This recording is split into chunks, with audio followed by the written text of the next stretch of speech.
makosana paja pa 16 February chaka chimene cha 2026 mtsogoleri wa dziko apita Mutharika anazalamula executive order number 1 of 2026 ndi executive order imeneyo tikayatsata bwinobwino imapanga target medical community particularly ndikuti amene ali dial practice ogwira ntchito kuboma simultaneously ndikuteno akupanga runs ma clinics komanso ma private pharmacies ndipaja order imeneyo imapereka masiku okwana 30 mpaka nano kuzafika mid March chaka chimene cha 2026 kuti anthu ogwira ntchito amenewo amene ali ndi ma private clinics kandi pharmacies apange diversity either ndikuti kugulisa kapena kupanga give up interest yawo kuma private facilities amenewo failure to comply ku order imeneyo ayembekezere zokumana ndi summary dismissal kapena kuti atha kukumanaso ndi potential legal prosecution.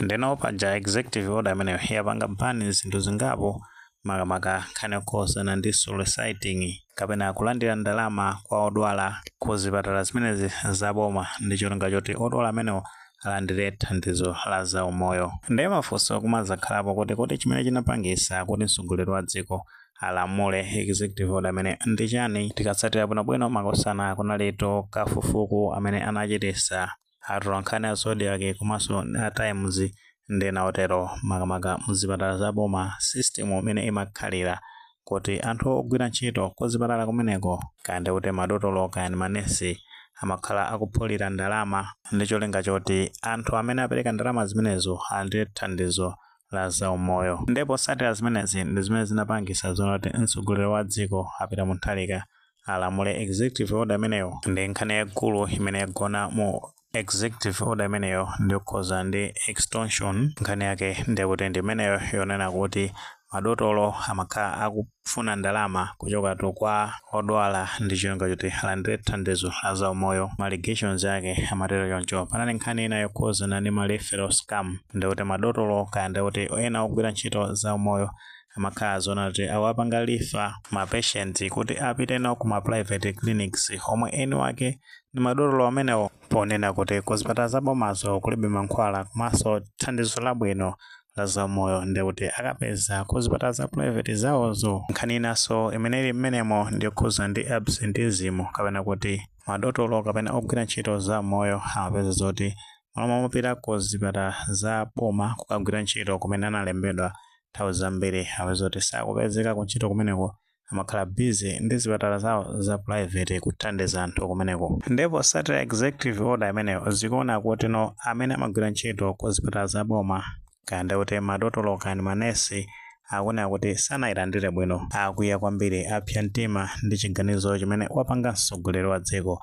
Ndi paja ali ndi bungwe lawo limene limadziwika kuti Human Resource for Health Coalition. Bungwetu limene lili ngati umbrella ya anthu osiyanasiyanawa omwe amagwira ntchito kumeneko kuboma. Komano anthu amenewo ndikutinso ndi mamembala amabungwe ngati Society of Medical Doctors komanso Organization of Nurses and Midwives Council of Malawi. Ndi bungwe limeneli akunena zonoti sagwirizana ndi chiganizo chimenecho malama ake afuna kupita ku bwalo la milandu kuti no bwalo la milandu likafotokozere bwinobwino komanso akatenga chileso kuti chiganizo chimene wapanga mtsogoleri wa dziko chisakhazikisidwe. Ndipo wapampando wa bungwe limeneli amene wati a Solomon Chomba asimikiza za nkhani imene kuti akuthamangira ndithu ku bwalo la milandu kuti akatenge chileso ndi cholinga choti boma lisakhazikise order imene walamula mtsogoleri wa dziko. Ndi zifukwa zimene abungwe limene la Human Resource for Health Coalition akupereka kutsutsana ndi chiganizo cha mtsogoleri wa dziko. Akunena zonena kuti iwo ngati eni azipatala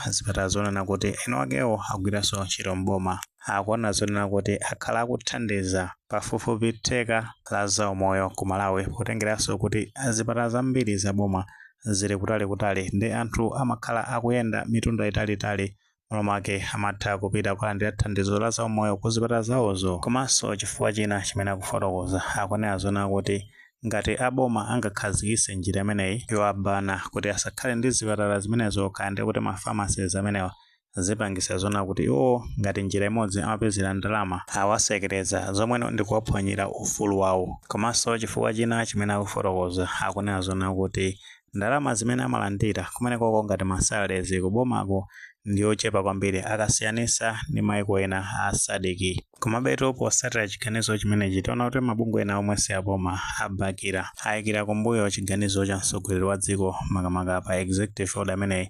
Tiona bungwe ngati la MEHIN kapena akuna zoti Malawi Health Equity Network, palinso bungwe lija limene limadziwika kuti Forum for National Development kapena kuti FDN. Kuphatikiza panepo patonanso bungwe lija limene limadziwika kuti Human Rights Defenders Coalition kapena kuti HRDC.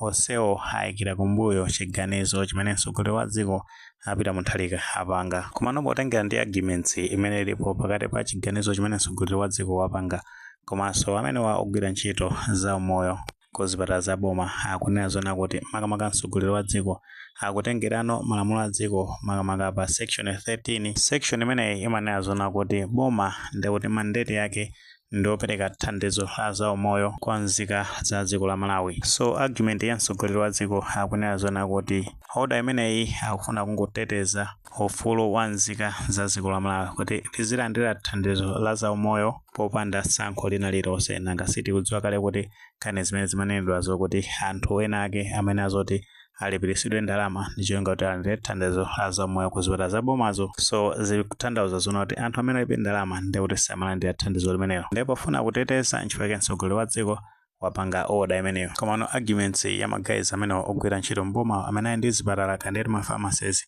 ndi amene akunena zona kuti malo wejezi komanso mwina akapita ku khotiko atha kumakanena kuti pali breach of contract ponena kuti mwina amene ankalembana ntchito ndi abomawo sanasayinirane kuti anthu amenewo asazakhale ndi zipatala kapena ma private pharmacies. Komano nkhani tikayonanso mango angapo makamaka kumbali ya conflict of interest. Titenge chisanzo kunena zona kuti pali jaji amene amaweruza milandu ku mabwalo a milandu ndi jaji ameneyo ali ndi private firm yomweno amalipirisa anthu ndi cholinga choti milandu yawo iziyenda mwansanga. Ikapita ku mabwalo a milandu amenewo nawo anthuno atayamba kumadandaula zonena kuti ku mabwalo a milandu ndi kuti milanduyo akumayichedwesa ndi cholinga. Tizinena zonena kuti anthu amenewo akunama potengera ndi mmene nkhani yake ikuyendera. Nawo sitikuthandiza zona kuti madotolo samalimbikira ntchito komano asamakhale ndi zifukwa zoti mpaka na public system izigwa chifukwa chonena kuti ma payments kandi kuti ma equipments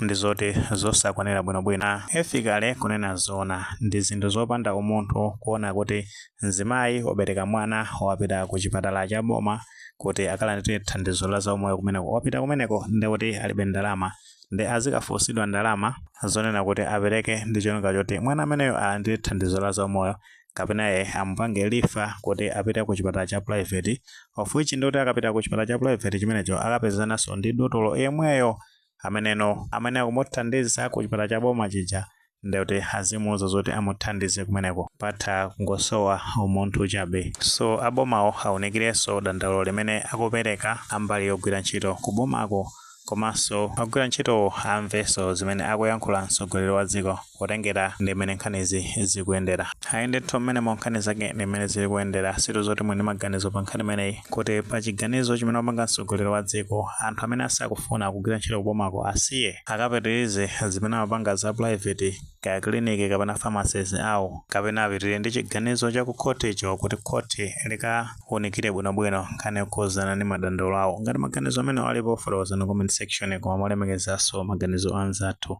Sewole panga like video imene komanso panga subscribe channel ya Fox Malawi News 18 ndi chingoti nkhani zambiri zikumachitika ndi kuti zitakupezani mosavuta.